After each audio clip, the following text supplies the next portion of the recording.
اب گویا کہ وہ الملحمۃ العظمیٰ جو ہے تلی کھڑی ہے، کسی بھی وقت جو ہے یہ جو ہے وہ لاوا پھٹ سکتا ہے، آتش فشاں پھٹ سکتا ہے۔ تو یہ تمام حالات ایسے ہیں کہ جن کی وجہ سے میں سمجھتا ہوں کہ ایک تو جو قرآن مجید کے اشارات میں نے آپ کو بتائے، 14 صدیاں 14 دن میں چاند کا پورا ہونا، والقمر اذا اتسق، 14 دن میں 14ویں کا چاند۔ اسی طرح اب یہ 14 صدیوں کے بعد یہ صدی جو 15ویں صدی ہے، یہ در حقیقت ظہور امام مہدی، جو قدرت کی طاقتیں ہیں، کائناتی قوتیں ہیں، ان پر غیر معمولی غلبہ، اقتدار، اختیار حاصل ہو جائے گا،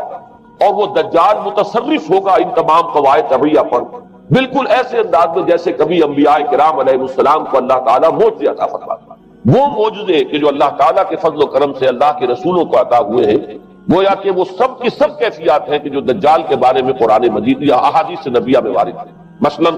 پہلی بات یہ بتائی گئی کہ اس کے لیے فاصلہ بے معنی ہو کر رہ جائے گا، انتہائی تیز رفتاری ہوگی جو اسے حاصل ہوگی۔ چنانچہ الفاظ یہ ہے کالغیث استدبرت الريح، وہ ایک ایسے طوفان کے مانند جو ہے وہ سیلاب آئے گا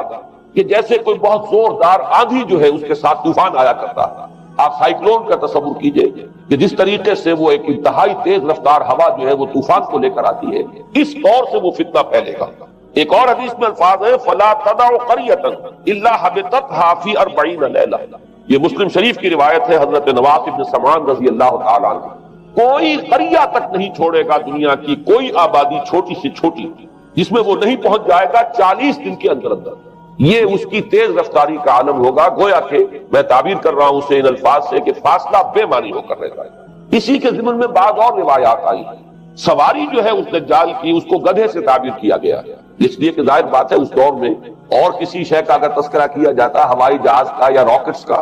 تو وہ تو لوگوں کی سمجھ میں نہ آتا، اور پہلے انہیں ساری سائنس پڑھانی پڑتی تب وہ الفاظ استعمال کرتے، لہذا وہ اس کا خچر، اس کا جس پر سواری ہوتی ہے،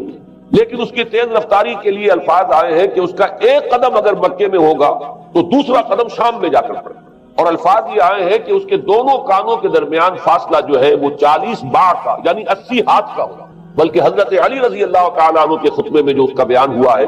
کہ اس کا ایک کان جو ہے وہ 30 ہاتھ لمبا کان ہوگا اس کا۔ ابھی ذرا یہ صرف احادیث آپ سنتے جائیے، پھر اس کے بارے میں ان سب کو جوڑ کر جو ہمیں نتیجہ نکالنا ہے اس پر گفتگو بات کرو۔ اسی طرح آواز کا معاملہ کہ اس کی آواز 4 دانگ عالم میں بیک وقت سنی جائے۔ الفاظ یہ ہے ینادی بصوت لہو یسمع لہو ما بین الخافقین،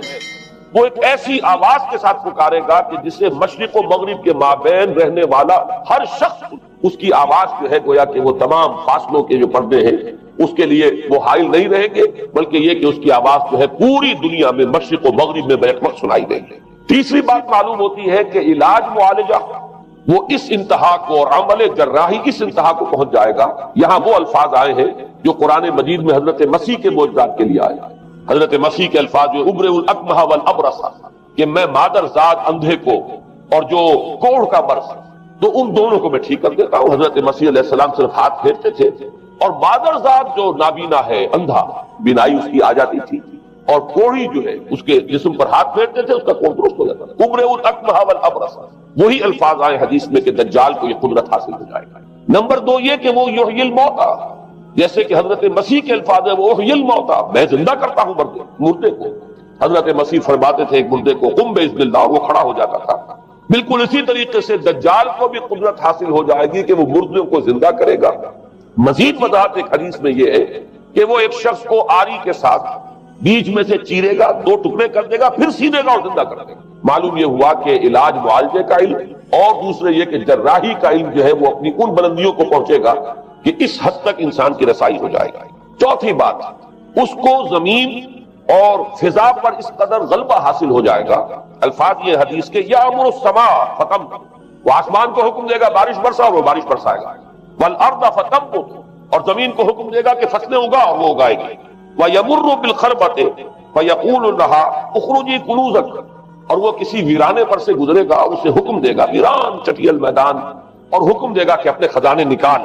اور فرمایا اس کا نتیجہ یہ نکلے گا فتتبعہ کنوزها، اس زمین کے جو خزانے ہیں وہ نکل کے اس کے ساتھ چلنے شروع ہو جائے گا۔ زمین پر قدرت، فضا پر قدرت، بارش کا حکم ہوگا وہ بارش ہو جائے گی، آسمان بارش برسائے گا، زمین اپنے خزانے اگل دے گی۔ 5ویں بات،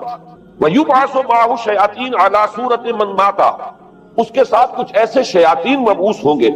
کہ جو ان صورتوں کو اختیار کریں گے ان لوگوں کی جو مر چکے ہیں، من الآباء والامہات والمعارف، جو آباء و اجداد اور مائیں اور دادیاں اور جو بھی جان پہچان والے لوگ ہیں جو فوت ہو چکے ہوں گے، وہ ان کی صورت اختیار کریں گے. فَتَأْتِيَ أَحَدَهُمْ فَيَقُولُ أَلَسْتُ فُلَانًا أَلَسْتَ تَعْرِفُنِي، پھر وہ آئے گا اور وہ شیاطین آئیں گے اور انسان سے کسی سے بات کریں گے، کیا تم مجھے نہیں پہچانتے؟ کیا میں تمہارا فلاں رشتہ دار نہیں ہوں؟ اپنی نشانیاں بیان کریں گے اور لوگ پہچانیں گے. یہ وہ احادیث ہیں کہ جن کا جو نتیجہ نکلتا ہے اس کو پہچان لیجئے. وہ نتیجہ یہ ہے کہ حضور صلی اللہ علیہ وسلم نے دجالی فتنے کے جو اوصاف بیان کیے یا جو علامات بیان کی، ان کا حاصل یہ ہے کہ سائنس اور ٹیکنالوجی کی وہ بلندیاں انسان کو حاصل ہو جائیں گی کہ جو چیزیں کبھی رسولوں کے معجزوں سے ظہور پذیر ہوتی تھی، وہ قوانین طبیعہ پر تصرف کے باعث خود انسان کرنے لگے. یہ ہے در حقیقت حاصل. چنانچہ آج آپ دیکھیے وہ جو اس کا گدھا ہے وہ ہمارے آج کل کے ہوائی جہاز ہے، اور آپ کو معلوم ہے کہ یہ رڈار جو ہیں ان کے ہوائی جہازوں کے، یہ بالکل اینڈز پر ہوتے ہیں، ان کے بازوؤں پر، اور یہی ان کے کان ہیں، انہی سے انہیں وہ معلومات حاصل ہوتی ہیں. خود ان کی لمبائی چوڑائی جو ہے وہ کتنی ہے، اور پھر یہ کہ ان کے درمیان فصل جو ہے وہ 80 ہاتھ کا یا 40 ماہ کا وہ موجود ہے. اور جہاز کی ایک اڑان اب تو کئی بات پہنچ گئی کہ آپ کو معلوم ہے کہ پوری دنیا کے گرد بھی ایک جہاز جو ہے وہ چکر لگا لیتا ہے چند گھنٹوں کے اندر. لیکن یہ ہے کہ عام جو رفتار ہے اس میں بھی ایک پڑاؤ سے دوسرے پڑاؤ تک، ایک جگہ سے جس کو ہاپ کرنا کہتے ہیں، یہ بھی کم سے کم 500-700 میل کا عام طور پر سفر جو ہے وہ جہاز طے کر رہا ہے. اسی طریقے سے ہماری جو سائنس کی، خاص طور پر جو طبی سائنس ہے، اب اس میں جس طریقے سے کہ زندہ رکھا جاتا ہے انسانوں کو، اور وہ ویجیٹیبل چاہے کہا گیا ہے ان کو ہیومن ویجیٹیبلز، لیکن یہ کہ دل کی دھڑکن بھی چلائے جا رہے ہیں، خوراک بھی پہنچا رہے ہیں، آدمی جو ہے وہ زندہ سال تک زندہ رہا رہتا ہے. اور یہ کہ سرجری بعض جانوروں پر تو یہ بات ہو چکی ہے کہ کاٹے گئے ہیں اور پھر ان کو سی دیا گیا ہے، جوڑ دیا گیا ہے. یہ تمام جو بھی معجزے ہیں اس وقت سائنس دکھا رہی ہے. اسی طرح اگر یہ معجزہ دیکھنا ہو کہ زمین لق و دق، جہاں کہیں کوئی آثار نہیں تھے کسی ایک پتے تک کے اگنے کے، اگر وہاں لہلہاتے ہوئے آپ کو چمن دیکھنے ہو، تو ویسے سب سے پہلے تو یہ معاملہ ہوا تھا اسرائیل نے جو کر کے دکھایا تھا، لیکن اب تو آپ ابو ظبی چلے جائیے، سعودی عرب میں چلے جائیے. سعودی عرب کے اندر حال یہ ہے کہ آپ اگر ہوائی جہاز سے سفر کریں ریاض سے جدہ تک، تو آپ کو جگہ جگہ بڑے سرکولر پیچز نظر آئیں گے جہاز سے، نہایت گرین، اور اس کے اندر جو ہے آرٹیفیشل اریگیشن کے ذریعے سے، اور بہت عمدہ وہاں کاشت ہو رہی ہے، بہت خوبصورت فارم ہے وہ تمام کے تمام سرکولر پیچز. اس لیے کہ جو اریگیشن ہوتی ہے وہ ان ویلز کے ذریعے سے ہوتی ہے کہ جو ایک سرکل میں چلتے ہیں، اور پانی کی وہ آرٹیفیشل بارش جو ہے وہ ہوتی رہتی ہے. باقی یہ کہ فضا سے آرٹیفیشل رین، یہ تو بہت ہی سادہ سی بات ہے کہ فضا کے اندر ایٹماسفیرک کنڈیشن کو ذرا تبدیل کیا جائے تو بارش آ جاتی ہے. اور باقی رہ گیا آواز کا یہاں سے وہاں جانا، وہ تو آواز ہی نہیں ہے، تو آپ صورتیں دیکھ رہے ہیں. آپ نیو یارک میں بیٹھا ہوا خطاب کرے، آپ پوری دنیا کے اندر جہاں چاہیں، وہ آل ورلڈ اینٹینا آپ کے پاس صرف ہونا چاہیے. باقی یہ کہ آپ دنیا کے کسی بھی گوشے میں بیٹھے ہوئے کسی شخص کا خطاب جو وہ سن سکتے. تو معلوم یہ ہوا کہ در حقیقت یہ جو دجالی فتنہ ہے، یہ اس کے اوصاف جو بیان کیے گئے، ابھی میں اس کو لفظ فتنہ سے تعبیر نہیں کر رہا، اسے جس چیز نے فتنہ بنایا وہ ابھی میں آپ سے عرض کروں گا. لیکن یہ جتنے اوصاف حدیث میں آئے،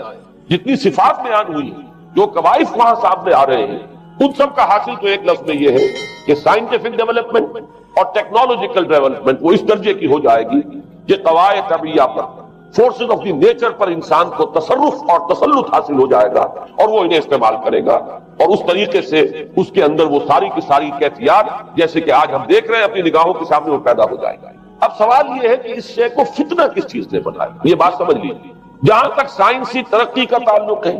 تکنیکی ترقی کا تعلق ہے، یہ چیزیں فی الاصل فتنہ نہیں ہے. یہ تو وہ علم آدم الاسماء کلھا کا ظہور ہے. اللہ تعالیٰ نے ازل میں حضرت آدم علیہ السلام کو جو صلاحیت عطا فرما دی تھی، یہ ایکسفولیشن ہے اس کا ظہور ہے. جیسے کہ آم کی گٹھلی میں آم کا درخت ہے، لیکن ظاہر بات ہے کہ اس کو درخت بننے میں وقت لگتا ہے. پہلے وہ 2 پتے نکلتے ہیں، پھر وہ بڑھتا ہے معاملہ، کئی سال میں جا کر وہ درخت جو ہے وہ جوان ہوگا، وہ پھل دے گا. اسی طریقے سے یوں سمجھئے کہ بالقوہ وہ علم حضرت آدم علیہ السلام کو دے دیا گیا، یعنی وہ صلاحیتیں وضعیت کر دی گئی، وہ فیکلٹیز، سمع اور بصر اور فؤاد، دیکھو سنو نتیجہ نکالو اور آگے بڑھو. آپ نے چیز دیکھی، ایک سنی، نتیجہ نکالا، اس کو نوٹ کیا، آگے بڑھے، پھر کوئی چیز دیکھی، پھر کوئی سنی، اپنے سابق جو نتیجہ آپ نے نکال کر محفوظ کیا تھا اپنی میموری میں، اس کے ساتھ اس کو ٹیلی کیا، کوئی اور نتیجہ نکل آیا اور آگے بڑھے. تو یہ تو سٹیپ بائی سٹیپ، قدم بہ قدم انسانی علم آگے بڑھ رہا ہے. یہ ہرگز فتنہ نہ ہوتا، میرے الفاظ پر توجہ کیجئے، اگر اس کے ساتھ متوازن طور پر ایمان اور روحانیت کا ارتقا بھی ہوتا رہا. اگر اس کے ساتھ اللہ کی معرفت، اللہ کی محبت، آخرت کا ایمان، منزل انسان کی جو ہے وہ آخرت ہے، دنیا نہیں ہے، اگر یہ چیزیں ساتھ کے ساتھ ہوتی تو یہ ہرگز فتنہ نہیں. فتنہ در حقیقت اسے جس نے بنایا ہے وہ یہ ہے کہ کچھ ایسے اسباب ہوئے ہیں، اور وہ اسباب آج مجھے بیان کرنے کہ در حقیقت موجودہ عیسائیت اس کا سب سے بڑا سبب ہے. اس کے نتیجے میں ایک بہت بڑا گیپ ہے، اپالنگ گیپ ہے، بڑا مہیب خلا ہے، بڑی وسیع خلیج ہے جو حائل ہو چکی ہے کہ ایمان اور روحانیت ختم ہوتے چلے گئے اور یہ ٹیکنیکل اور سائنٹیفک ڈیولپمنٹ بڑھتی چلی گئی. ان دونوں کے درمیان جو مہیب خلا پیدا ہوا ہے اس نے اسے فتنہ بنا دیا ہے، اور عظیم ترین فتنہ بنا. ورنہ اگر اس کے ساتھ ہی اللہ پر ایمان، آخرت پر ایمان، اور انسان کے اندر ایمانی کیفیات، اس کی روحانی کیفیات اگر یہ بھی برقرار رہتی، بلکہ اس کے ساتھ متوازن طور پر ان کو ترقی کرنا چاہیے، تو یہ ہرگز فتنہ نہیں ہے. تو پہلی بات یہ سمجھ لیجئے کہ اگرچہ دجالی فتنے کے جو صفات، اس کے اوصاف، اس کی علامات، اس کے مظاہر جو بھی حدیث کے ذریعے سے ہمیں معلوم ہے، جس کا میں نے ابھی آپ کے سامنے تذکرہ کیا، وہ سب در حقیقت تعبیر ہے اس دور کا جو محاورہ ہے، اس دور کی جو زبان ہے، اس دور میں جن الفاظ سے گفتگو کی جا سکتی تھی، اس دور کے ایڈیم میں آج کی جو سائنٹیفک اور ٹیکنالوجیکل ترقی ہے گویا کہ اس کی تعبیر کی گئی ہے کہ وہ دجالی فتنہ ہوگا. لیکن اس شے کو فتنہ بنانے والی شے در حقیقت یہ ہے کہ ایک بہت بڑی خلیج حائل ہو چکی ہے ایمان اور روحانیت، اور دوسری طرف سائنٹیفک اور ٹیکنالوجیکل ڈیولپمنٹ میں. ان دونوں کے درمیان اتنا بودھ اور فصل پیدا ہو گیا ہے کہ جس کی وجہ سے اس نے فتنے کی شکل اختیار کی. اس کا سبب کیا ہے، آج ہمیں اس پر غور کرنا ہے. دیکھیے حضرت مسیح علیہ السلام کا دین، اور جیسا کہ میں نے عرض کیا ہے سورہ کہف کے پہلے رکوع میں تذکرہ انہی کا ہو رہا ہے. وَيُنذِرَ الَّذِينَ قَالُوا اتَّخَذَ اللَّهُ وَلَدًا مَا لَهُم بِهِ مِنْ عِلْمٍ وَلَا لِآبَائِهِمْ كَبُرَتْ كَلِمَةً تَخْرُجُ مِنْ أَفْوَاهِهِمْ يَقُولُونَ إِلَّا كَذِبًا فَلَعَلَّكَ بَاخِعٌ نَفْسَكَ عَلَىٰ آثَارِهِمْ إِن لَّمْ يُؤْمِنُوا بِهَٰذَا الْحَدِيثِ أَسَفًا. ان آیات کا پہلے ترجمہ آپ سن لیجئے. جو پہلی آیات ہے ان کا ترجمہ ہم کر چکے ہیں. کل حمد اس اللہ کے لیے ہے جس نے اپنے بندے پر کتاب نازل فرمائی اور اس میں کوئی کجی نہ رکھی، جو بالکل سیدھی ہے اور خبردار کرتی ہے ایک ایسی بڑی عظیم اور مہیب جنگ سے کہ جو خاص اللہ کی طرف سے ہوگی، اور بشارت دیتی ہے مومنین کو جو نیک عمل کریں کہ ان کے لیے بہت بڑا اور بہت عمدہ اجر ہے. ماکثین فیہ ابدا، وہ اس میں رہیں گے ہمیشہ ہمیشہ. وَيُنذِرَ الَّذِينَ قَالُوا اتَّخَذَ اللَّهُ وَلَدًا، اب دوہرا کر بات آئی، اور تاکہ خبردار کر دے ان کو جنہوں نے یہ کہا کہ اللہ نے کسی کو اپنا بیٹا بنایا ہے. مَا لَهُم بِهِ مِنْ عِلْمٍ، نہیں ہے ان کے پاس اس کے بارے میں کوئی علم. وَلَا لِآبَائِهِمْ، نہ ان کے آباء و اجداد کے پاس کوئی علم تھا، کوئی عقلی دلیل نہیں، کوئی اللہ کی اتاری ہوئی کسی کتاب میں، اللہ کے اتارے ہوئے کسی صحیفے میں اس کے لیے سند نہیں. وَلَا لِآبَائِهِمْ كَبُرَتْ كَلِمَةً تَخْرُجُ مِنْ أَفْوَاهِهِمْ، بہت بڑی بات ہے کہ جو نکل رہی ہے ان کے منہوں سے. إِن يَقُولُونَ إِلَّا كَذِبًا، نہیں بول رہے یہ، نہیں کہہ رہے یہ مگر جھوٹ. فَلَعَلَّكَ بَاخِعٌ نَفْسَكَ عَلَىٰ آثَارِهِمْ، تو اے نبی صلی اللہ علیہ وسلم شاید کہ آپ اپنے آپ کو ہلاک کر لیں گے ان کے آثار پر. یہ آثار کے لفظ کو میں ابھی جو کا تو رکھ رہا ہوں، بعد میں اس کی وضاحت کروں گا. إِن لَّمْ يُؤْمِنُوا بِهَٰذَا الْحَدِيثِ أَسَفًا، اگر یہ لوگ ایمان نہ لائے اس حدیث پر، یہ حدیث قرآن، اس پر اگر یہ ایمان نہ لائے، جیسے کہ وہاں فرمایا گیا تھا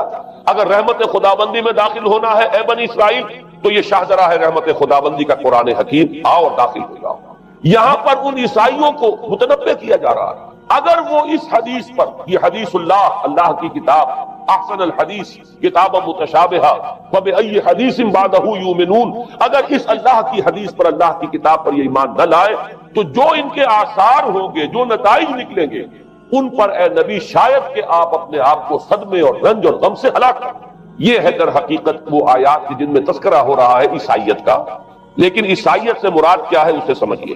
حضرت مسیح علیہ السلام کا دین تو بعین ہی وہی دین تھا جو دین آدم سے لے کر محمد تک صلی اللہ علیہ وسلم وعلیہ الصلوۃ والسلام جتنے انبیاء آئے ہیں ان کے دین میں کوئی فرق نہیں. دین توحید وہی ایمان، البتہ شرائع کے اندر، شریعتوں میں کچھ تفصیلی احکام میں فرق ہوا ہے. شریعت موسوی اور شریعت محمدی میں علی صاحب الصلوۃ والسلام تھوڑا تھوڑا فرق ہے. دین ایک ہی ہے. شرع لكم من الدين ما وصى به نوحا والذي اوحينا اليك وما وصينا به ابراهيم وموسى وعيسى.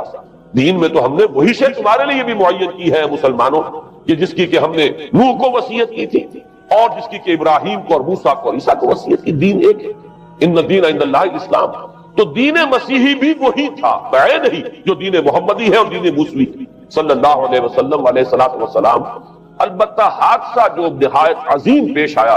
اور وہ یہ ہے کہ ساؤل اس کا نام تھا پہلے،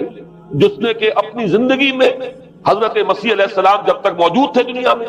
شدید انہیں تکلیفیں پہنچائیں، شدید ایذائیں پہنچائیں، ان کی مخالفت پر کمر بستہ رہا۔ لیکن اس کے بعد جب انہیں اٹھا لیا گیا، یا عیسائیوں کے عقیدے کے مطابق وہ سولی دے دیے گئے، اور اس کے بعد ان کا عقیدہ بھی یہ ہے کہ سولی پانے کے بعد پھر وہ زندہ ہو کر آسمان پر چلے گئے، جبکہ ہم یہ سمجھتے ہیں اور ہمارا ایمان ہے کہ انہیں سولی دی نہیں گئی، بلکہ انہیں تو پہلے ہی اٹھا لیا گیا تھا، ان کی جگہ کوئی اور ہے۔ انجیل برنباس نے یہ بات بالکل واضح کر دی کہ در حقیقت وہی حواریین میں سے جس نے کہ غداری کی تھی اور پکڑوایا تھا، مخبری کی تھی، وہی ہے جس کی شکل بنا دی گئی تھی حضرت مسیح علیہ السلام کے جیسی مانند، اور وہ شخص ہے کہ جو سولی چڑھا۔ بہرحال عیسائیت اس وقت جو اس کا عقیدہ ہے اور جو ہمارا عقیدہ اور ایمان ہے، ان دونوں کی روح سے حضرت مسیح علیہ السلام آسمان پر اٹھا دیا۔ اس کے بعد اس نے دین مسیحی میں نقب لگانے کے لیے، جو دین مسیح اصل دین اسلام تھا، اس کو کرپٹ کرنے کے لیے، ڈسرپٹ کرنے کے لیے، اس میں نقب لگانے کے لیے اس نے اپنے ایک مکاشفے کا ذکر کیا کہ میں آ رہا تھا سفر میں کہ مجھے حضرت مسیح نظر آئے ہیں آسمانوں میں، اور انہوں نے مجھے کہا ہے کہ اے ساؤل تو مجھے کیوں ستاتا ہے، اور تو اب فلاں جگہ جا اور میرے نام سے نبوت کر۔ اس کے بعد اس نے لبادہ اوڑھا عیسائیت کا، اور اس نے آ کر جس طرح عبداللہ ابن سبا نے محمد الرسول اللہ صلی اللہ علیہ وسلم کے دین میں نقب لگائی، اسی طریقے سے اس شخص نے دین مسیحی میں نقب لگائی۔ فرق یہ ہے کہ دین محمدی صلی اللہ علیہ وسلم، کیونکہ یہ آخری دین تھا، اب کوئی اور رسول آنے والا نہیں تھا، اللہ تعالیٰ کی طرف سے اس دین کو، اس شریعت کو ایک پروٹیکشن حاصل ہے، لہذا ایک جزء کی حد تک گمراہی جو ہے پھیل سکی، کل پر محیط نہیں ہوئی۔ لیکن بدقسمتی سے دین مسیحی کے بارے میں یہ ہوا کہ کچھ عرصے تک تو کشمکش رہی ہے۔ اصل دین مسیحی پر بھی جو کاربند لوگ تھے اور جو اس کے اوپر مستقیم رہے، وہ قائم کچھ عرصے تک رہے ہیں، لیکن ہوتے ہوتے تقریباً اس دور تک آ کر جب کہ حضور کی بعثت ہوئی ہے، اصل دین مسیحی کے ماننے والے تقریباً ختم ہو چکے تھے، شاذ لوگ رہ گئے تھے، اور ان میں بھی یہ جرت نہیں تھی کہ اپنے اصل دین کا وہ اظہار کر سکیں، بلکہ ہوتے ہوتے ان 600 سالوں کے اندر یہ ہوا کہ وہی پالزم جو ہے در حقیقت اس نے ہی مسیحیت کی شکل اختیار کیا۔ یہ پالزم جو ہے یہ ہے در حقیقت، یوں سمجھیے کہ ادیان عالم کی تاریخ میں سب سے زیادہ گمراہ کن مذہب، جس کا رد عمل پیدا ہوا ہے یورپ میں، جس نے کہ اس دجالی فتنے کی شکل اختیار کی ہے۔ میں یہ چاہتا ہوں کہ اس کے ضمن میں چند باتیں آج آپ کے سامنے رکھ سکیں۔ پال نے جو دین مسیحی میں یا دین اسلام میں جو صحیح دین ہے اللہ کا، اس میں 3 تبدیلیاں بنیادی کی۔ سب سے پہلا تو وہی جو قرآن کہہ رہا ہے، الذین قالوا اتخذ اللہ ولد، مسیح کو، حضرت مسیح علی نبینا علیہ الصلوۃ والسلام، انہیں خدا کا بیٹا قرار دیا گیا۔ اور اس میں بھی نوٹ کیجئے، بیٹے کے لیے عربی زبان میں 2 لفظ ہیں، ابن اور ولد۔ ابن کا لفظ ذو معنیین ہے، 2 معنی ہے اس کے۔ ابن بیٹے کو بھی کہتے ہیں، اور ابن کا کوئی معنوی تعلق بھی ہو سکتا ہے، صرف بیٹا نہیں۔ ابن السبیل مسافر کو کہتے ہیں، راستے کا بیٹا، یعنی چونکہ راستے کے ساتھ اس کا ایک تعلق ہے، راستہ چل رہا ہے، وہ تو ابن السبیل ہے۔ ابن الوقت، وقت کا بیٹا، وہ وقت کا بیٹا اس معنی میں نہیں ہے، بلکہ یہ ہے کہ جو ہر وقت جو ہے حالات کے مطابق گرگٹ کی طرح اپنا رنگ بدلتا چلا جائے، چلو تم ادھر کو ہوا ہو جدھر کی، وہ ابن الوقت ہے۔ تو ابن الوقت اسی طریقے سے جو میں نے دوسری مثال دی ہے، ان کو اگر آپ سامنے رکھیں گے تو معلوم یہ ہوا کہ ابن کے تو دونوں معنی ہو سکتے ہیں، لیکن ولد یہ بالکل مخصوص ہے اولاد کے معنی میں۔ ولد یہ تو گویا کہ صلبی اولاد، اور عیسائیت وہ ہے مذہب کہ جس نے کہ بدترین شرک کی صورت اختیار کی ہے، اور ان کے ہاں عقیدے میں یہ الفاظ ہیں کہ مسیح اللہ کا، خدا کا صلبی بیٹا، تاکہ کوئی شک نہ رہ جائے کہ کوئی اور نسبت ہے جسے ابن سے تعبیر کیا گیا،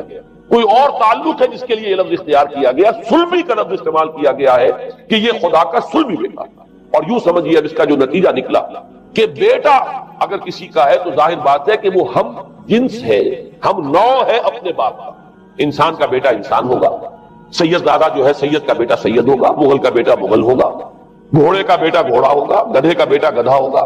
معلوم یہ ہوا کہ بعین ہی جو کچھ بات ہوتا ہے وہی بیٹا ہوگا۔ لہذا اس لفظ نے در حقیقت شرک کی بدترین صورت اختیار کی کہ بالکل اللہ کے برابر، اللہ کا ہم نوع، گویا کہ بدترین شرک جو ہے شرک فی الذات ہے۔ اور شرک فی الذات کی بدترین صورت یہ ہے کہ جو عیسائیت میں آئی ہے کہ حضرت مسیح علیہ السلام کو اللہ کا صلبی بیٹا قرار دیا۔ اب اس کے نتیجے میں چونکہ ظاہر بات ہے کہ آخر بائبل بھی موجود تھی، اس بائبل کو ایک دم کیسے ختم کر دیتا سینٹ پال کہیں یا بہرحال میں تو لفظ سینٹ اس کے ساتھ استعمال نہیں کرنا چاہتا، لیکن چونکہ ہمیں یہ ہدایت ہے قرآن مجید کی بھی کہ جو باطل معبود بنا لیے جاتے ہیں انہیں بھی ہم کوئی ان کے لیے توہین والے الفاظ استعمال نہ کریں،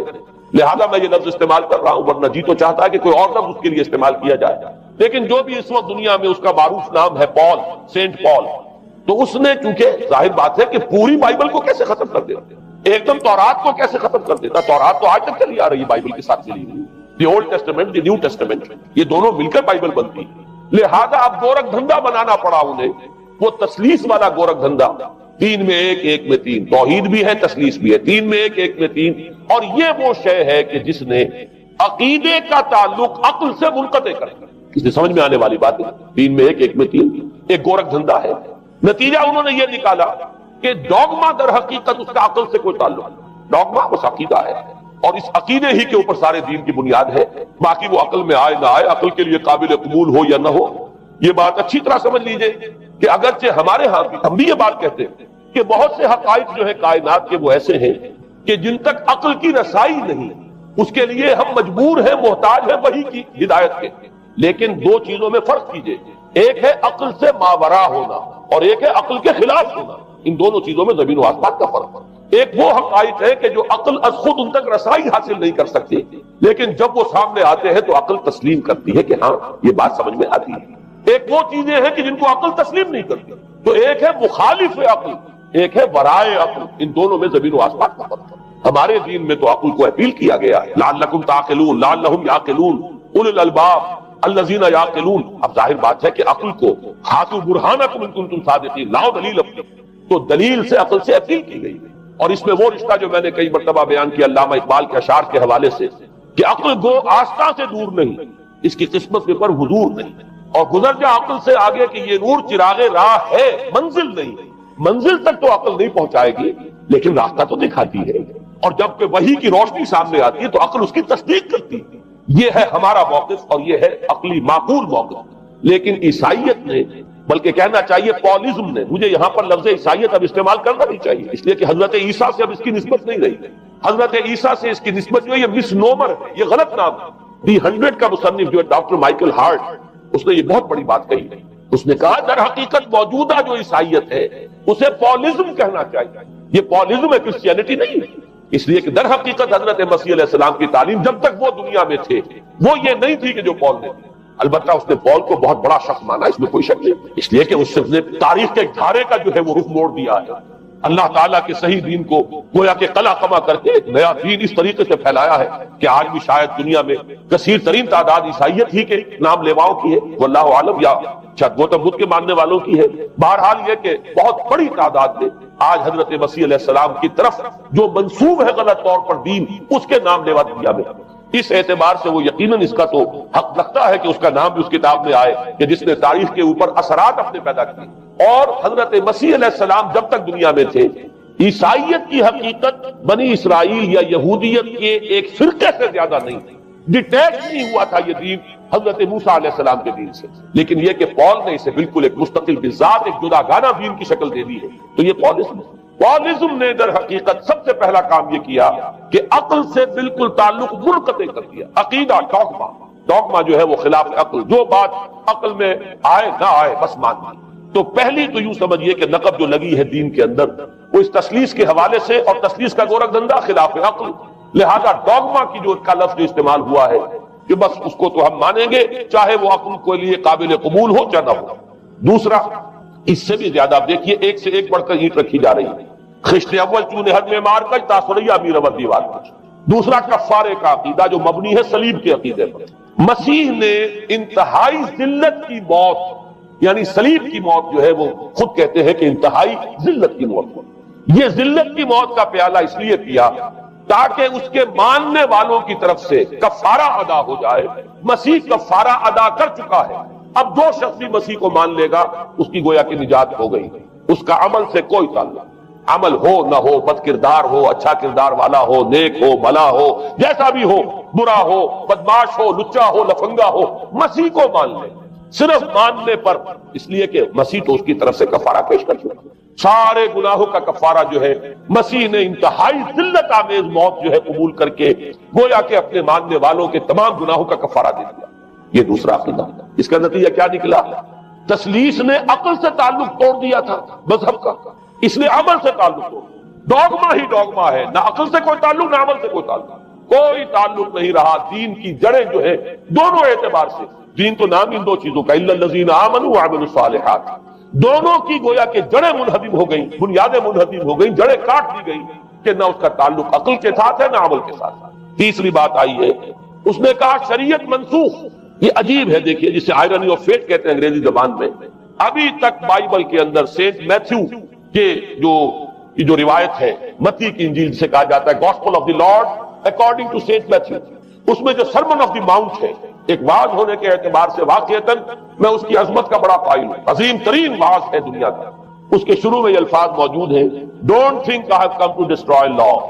ہرگز یہ نہ سمجھنا کہ میں شریعت کو ختم کر دے آیا۔ وہ یہ کہہ کر گئے تھے کہ شریعت موسوی تم پر لاگو رہے گی، عائد رہے گی، لیکن پال نے تیسرا نقب لگایا شریعت ثابت کر دی۔ اس کی ضرورت کیوں محسوس ہوئی یہ بھی سمجھ لیجئے۔ حضرت مسیح یہ کہہ کر گئے تھے کہ میں صرف بنی اسرائیل کے لیے آیا ہوں، میں اسرائیل کے گھرانے کی کھوئی ہوئی بھیڑوں کی تلاش میں آیا ہوں۔ انجیل میں یہ الفاظ آج بھی موجود ہیں۔ حضرت مسیح نے اپنے حواریین کو جب بھیجا ہے کہ اب جاؤ تبلیغ کرو میری طرف سے، اس کی ہدایتوں میں ایک ہدایت یہ بھی ہے کہ تمہیں صرف اسرائیلیوں تک تبلیغ کرنی ہے، باہر نہیں، میں صرف اسرائیلیوں کی طرف رسول بنا کر بھیجا گیا ہوں۔ یہ الفاظ بھی موجود ہیں، اگرچہ اس وقت کے انجیل میں جو الفاظ ہیں وہ تو میں سمجھتا ہوں کہ حضرت مسیح علیہ السلام کے شایان شان نہیں ہے، وہاں کوئی نہ کوئی تحریف ہوئی ہے لفظی، اس لیے کہ وہاں تشبیہ دی گئی ہے کہ کوئی اپنے بچے کے حصے کی روٹی جو ہے کتے کے آگے نہیں ڈالتا۔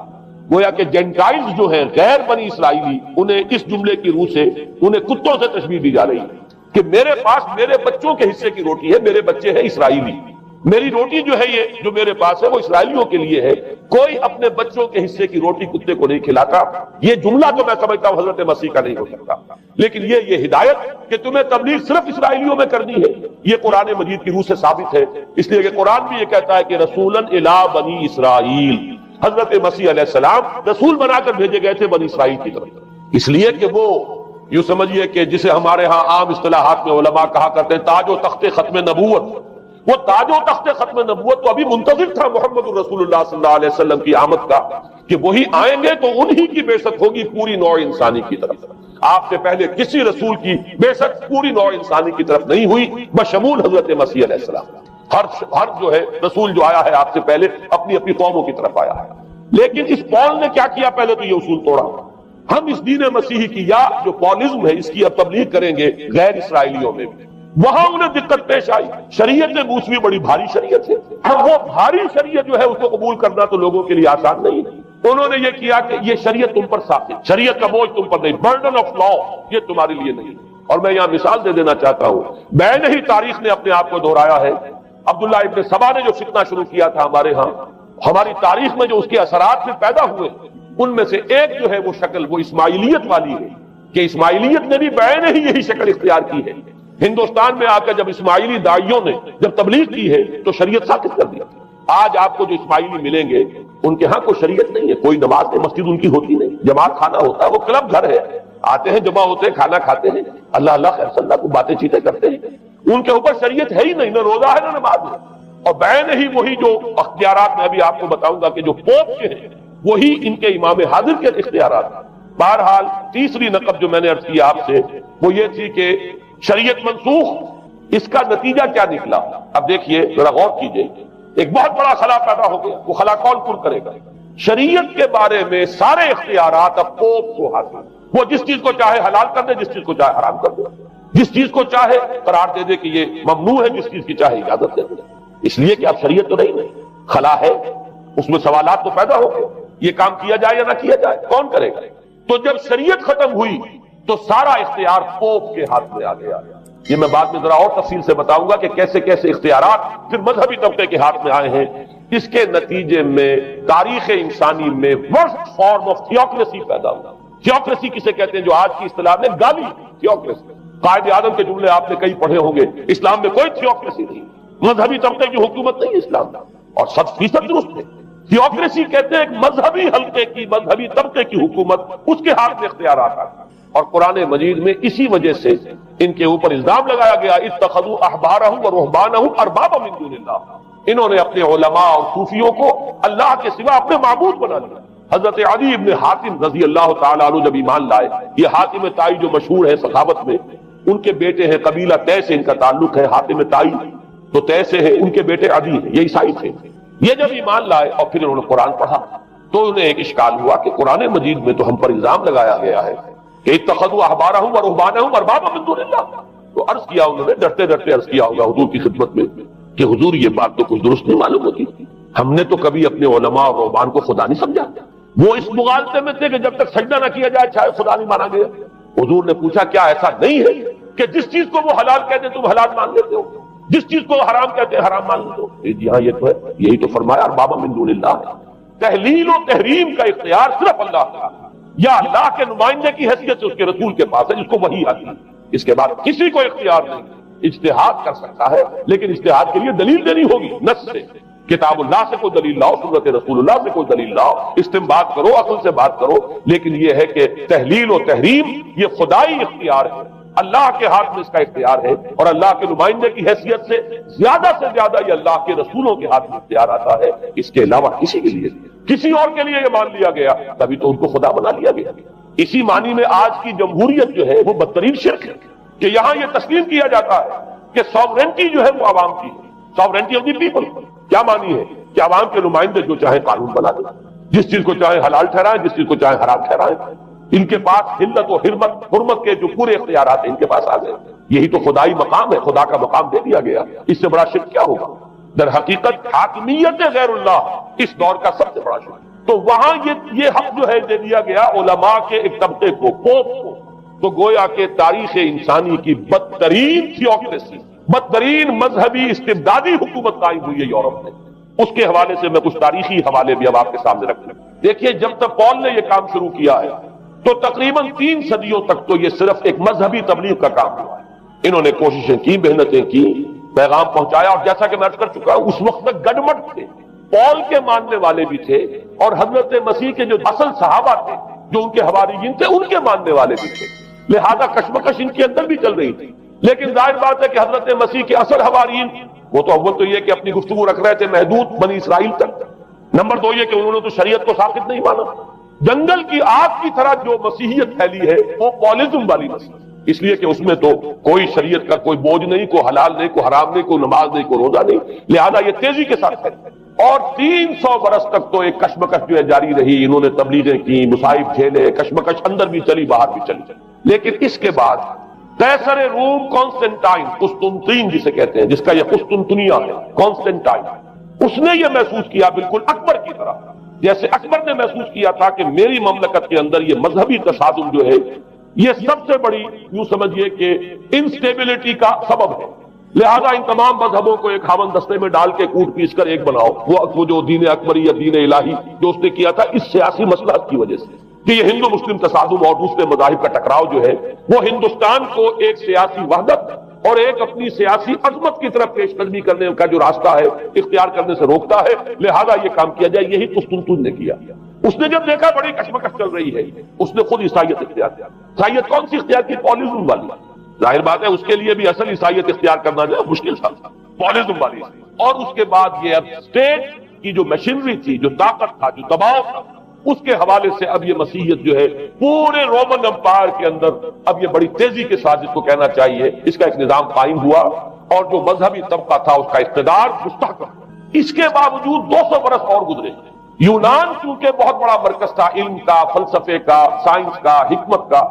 آپ کو معلوم ہے یہ تمام ارسطو ہو، افلاطون ہو، یہ سب یونان کے ہیں، ارشمیدس ہو، یہ تمام کے تمام جو بھی ہے، تو سائنس اور فلسفہ دونوں اس کا گہوارہ یونان تھا۔ یونانی حکما اعتراض کرتے تھے، لہذا سن 529 اس کو نوٹ کر لیجیے، جسٹینین ایک قیصر تھا اب قسطنطین کے 200 برس بعد،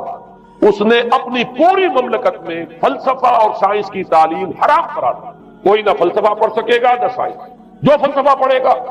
اس کو مرتد قرار دے دیا جائے گا اور زندہ آگ میں جلا دیا جائے گا۔ انکوزیشن کورٹ قائم ہوئی، وہ صرف مذہبی عدالتیں اس لیے قائم ہوتی تھی کہ جس کے بارے میں معلوم ہو جائے کہ یہ فلسفہ پڑھتا ہے یا یہ سائنس پڑھتا ہے، اس لیے کہ فلسفہ اور سائنس دونوں جڑ کاٹتے ہیں اس ڈوگما کی۔ وہ ڈوگما جو پولزم والا ڈوگما ہے، اس کی جڑ کھودنے والی ہے دونوں چیزیں، اور چونکہ وہ دونوں عقل کو اپیل کرتی ہیں، یہ ڈوگما عقل کے متضاد ہے، لہذا مذہب کا تحفظ اسی طرح ہو سکتا ہے کہ اب ان دونوں کو بالکل ممنوع قرار دے دیا جائے۔ یوں سمجھیے کہ تقریباً 1000 برس تک یورپ نے، چونکہ سب سے بڑی امپائر ہے، یورپ میں فلسفہ اور حکمت اور یہ سائنس کی تعلیم ممنوع ہے۔ یہ ہے در حقیقت سب سے پہلا کام جو جسٹینین نے کیا 529 میں۔ اس کے بعد آگے چل کر پوپ کا جو اقتدار ہے وہ اتنا زبردست بنا ہے، پوپ کو اختیار حاصل ہو گیا جس چیز کو چاہے وہ قانون کا درجہ دے دے، اس لیے کہ شریعت تو ہے نہیں، خلا پوپ کون کرے گا، پوپ کون کرے گا۔ پوپ کو اختیار حاصل ہو گیا، وہ جس کے گناہ چاہے معاف کر دے۔ اب دیکھیے اگرچہ ویسے تو گناہ پہلے ہی معاف ہو گئے کہ جس نے مسیح کو مان لیا گناہ تو معاف ہو گئے اگلے پچھلے سب، لیکن یہ کہ پھر بھی ایک خلش رہ جاتی ہے انسان کے دل میں، چونکہ ایک اخلاقی حص انسان کے اندر اللہ نے پیدا کی ہوئی ہے۔ جب کوئی شخص کرتا ہے، کوئی بدکاری کرتا ہے، کوئی چوری کرتا ہے، ڈاکہ ڈالتا ہے، تو وہ جو ایک کانشنس ہے، وہ جو پرک کرتا ہے، اس کو بھی ختم کرنے کے لیے اگر پوپ یا کارڈینل یا اس کے کسی نمائندے کے سامنے جا کر اعتراف گناہ کر لو اور کچھ اس کی مٹھی گرم کرو، کچھ ہدیہ پیش کرو، تو توبہ نامہ، معافی نامہ تمہیں دے دیا جائے گا، اور وہ جو چیز ہے وہ تمہارے لیے سند ہے کہ کوئی تم سے بات تمہارے گناہ کے لیے نہیں۔ پھر ان کی قیمت ہے، ان کے لیے بڑی بڑی جو ہے ہدیے مقرر کیے گئے۔ تیسری چیز،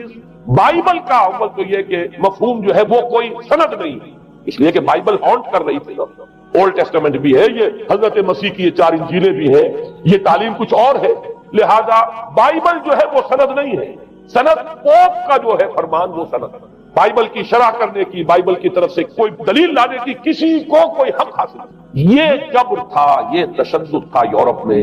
یہ وہ دور تھا جبکہ اسلام پھیل رہا تھا۔ میں نے اس لیے آپ سے کہا تھا، نوٹ کرایا آپ کو، 529 میں جسٹینین کا یہ فرمان تھا، 571 میں حضور کی ولادت ہو رہی ہے، وہی صدی ہے، اور 630 کے آس پاس، بلکہ 629 کے آس پاس سلطنت روما کے ساتھ مسلمانوں کا ٹکراؤ شروع ہوا۔ تو یہ تاریخی ان کو ریلیشن جو ہے ذہن میں رکھیے، جس وقت مسلمان آئے اور 200-300 برس جو ان کے عروج کے ہیں، اس وقت آپ کو معلوم ہے کہ تقریباً 6 صدیاں ہو چکی تھی کہ یورپ بالکل جس کو کہا جاتا ہے ڈارک ایجز، انتہائی تاریخی مذہبی جبر اور استبداد، اس کے سوا کچھ نہیں، اور ملاؤں کی حکومت جسے آپ کہیں گے، جسے آج کل کی اصطلاح میں کہا جائے گا، وہ جس کو چاہے جو چاہے سزا دے دے، پوپ کو اختیار حاصل ہے۔ کسی کے بارے میں ذرا جیسے بعض اوقات خبریں سچی ہیں یا جھوٹی، لیکن میں مثال دے رہا ہوں جیسے خبریں آتی رہی ہیں ایران کے بارے میں کہ کہیں اگر معلوم ہو گیا تو پاسداران انقلاب پہنچے اور سمری ٹرائل اور فوراً ختم کیا آدمی۔ اس قسم سے انکوزیشن رپورٹ جو ہے وہ کورٹ وہاں قائم ہوئی، اور یوں سمجھیے کہ لاکھوں افراد تحت کیے گئے، زندہ جلائے گئے۔ لیکن اس کے بعد جب عالم اسلام میں وہ روشنی پھیلی، اور خاص طور پر بنو عباس کے زمانے میں، اب بھاگ کر وہاں جو بھی تھے فلسفے کے اور سائنس کے کوئی دلچسپی رکھنے والے، وہ بھاگ کر عالم اسلام میں آ گئے۔ یہاں وہ کتابیں جو ہیں ان کے ترجمے ہوئے، خاص طور پر مامون اور ہارون الرشید کے زمانے کے اندر یہ علم جو ہے ہندوستان سے بھی لیا، یونان سے بھی لیا مسلمانوں نے، اور اس کے بعد یہ غرناطہ اور قرطبہ کی یونیورسٹیوں کے ذریعے سے اس علم نے پینیٹریٹ کیا ہے دوبارہ یورپ میں۔ دیکھیے سرکل کیسے بنا ہے، یونان کا علم آیا ہے پہلے عالم اسلام میں، مڈل ایسٹ میں، اور پھر ادھر سے ہو کر چکر کھا کر اور اسپین کی یونیورسٹیوں کے ذریعے سے یورپ میں انٹروڈیوس ہوا ہے۔ اس وقت پھر اصلاح مذہب کی تحریک شروع ہوئی، اور ساتھ ہی تحریک احیاء العلوم اس کے نتیجے میں وہاں بیداری پیدا ہوئی۔ لیکن یہ بیداری اب آپ نوٹ کر لیجئے، ایک تو پروٹیسٹنٹ مذہب پیدا ہوا، اور کئی سو برس تک تصادم رہا کیتھولکس کے اندر اور پروٹیسٹنٹس میں۔ پورے اسلام کی تاریخ میں کبھی اتنے خونی فسادات نہیں ہوئے ہیں، کبھی بھی شیعہ سنی فساد بھی کبھی اتنا نہیں ہوا جتنا کہ کئی سو برس تک رومن کیتھولکس اور پروٹیسٹنٹس کے مابین یورپ میں ہوتا رہا۔ بلکہ اس میں تو ایسے ایسے واقعات آتے ہیں کہ لگ بھگ 10 لاکھ افراد جو ہیں وہ ختم ہوئے ہیں۔ یہ آپس کا تصادم جو تھا، پروٹیسٹنٹ مذہب جو پیدا ہوا اصلاح مذہب کی تحریک کے ذریعے سے، اور وہ رومن کیتھولک پاپائیت والا نظام، ان کے درمیان جو تصادم ہوا، 10 لاکھ کی تعداد بتائی جاتی ہے کہ آدمی مارے گئے۔ بلکہ فرانس کا ایک شہر ہے، وہاں تو 19 دن تک مسلسل قتل عام کیا گیا پروٹیسٹنٹس کا، اور وہاں حاملہ عورتوں کے جو ہے پیٹ چاک کر کے بچے نکال کر ان کو بھی جو ہے ختم کیا گیا۔ یہ سارا ظلم جو ہے وہاں ہوا ہے، تصادم ہوا ہے۔ اس کے نتیجے میں آپ خود سوچئے کہ کس قدر نفرت پیدا ہوئی عوام کے اندر مذہب، اس کے ساتھ ہی اب وہ علم شروع ہوا، سائنس شروع ہوئی۔ لہذا علم اور سائنس دونوں کی جڑ میں مذہب سے شدید نفرت پیدا ہوئی۔ یہ ہے وہ سبب کہ جس نے یہاں سے راستے علیحدہ کر دیے۔ اور مذہب کیونکہ جبر کرتا ہے، مذہب کیونکہ عقل کے اوپر بیڑیاں بٹھاتا ہے، پہرے بٹھاتا ہے، بیڑیاں ڈالتا ہے، اور مذہب کیونکہ تشدد کرتا ہے، لہذا مذہب کے خلاف ایک